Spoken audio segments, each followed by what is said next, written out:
தேர்தல் முடிந்த பிறகு பிரதமர் மோடி சும்மாதான் இருப்பார் என்றும் அப்பொழுது நல்ல தமிழ் ஆசிரியர் மூலம் அவர் தமிழ் கற்றுக்கொள்ளலாம் என்றும் பிரச்சாரத்தின் பொழுது தூத்துக்குடி திமுக வேட்பாளர் கனிமொழி பேசினார். தேர்தல் வந்த உடனே மோடிக்கு தமிழ் மேல பற்று வந்துருச்சு, அன்பு வந்துருச்சு, ஆசை வந்துருச்சு. நான் தமிழ்னா படிக்கலையே, எனக்கு தமிழ் பேச முடியலையே அப்படின்னு இப்ப வருத்தப்படுறாரு. ஏன்னா தேர்தல் வந்துருச்சு, அதனால தமிழ் மேல அன்பு வந்துருச்சு.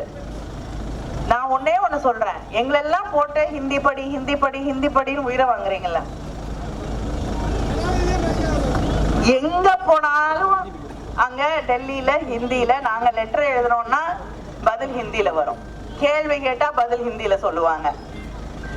இப்படி ஹிந்தி படிச்சாதான் நீ இந்தியன் என்று எங்களை எல்லாம் ஒரு புது மொழியை கற்றுக்கொள்ள வேண்டும் என்று கட்டாயப்படுத்துகிறீர்களே. நீங்க தமிழ் மேல அவ்வளவு ஆசை இருந்தா தமிழ் கத்துக்கோங்க.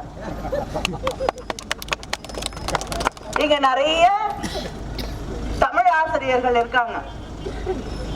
அந்த தமிழ் ஆசிரியர்கள்ல ஒரு நல்ல ஆசிரியரா நாங்க பார்த்து அனுப்புறோம். தேர்தலுக்கு பிறகு நம்முடைய பிரதமர் அவர்கள் ஃப்ரீயா தான் இருப்பார், வேலை இருக்காது இல்லையா, வேற ஆட்சி வந்துரும். அதனால நிச்சயமா நீங்க தமிழ் கத்துக்கலாம். நான் முதலமைச்சர்கிட்ட சொல்லி உங்களுக்கு ஒரு நல்ல ஆசிரியராக அனுப்புகிறோம். செய்திகளை உடனுக்குடன் தெரிந்து கொள்ள உடனே சப்ஸ்கிரைப் பண்ணுங்க.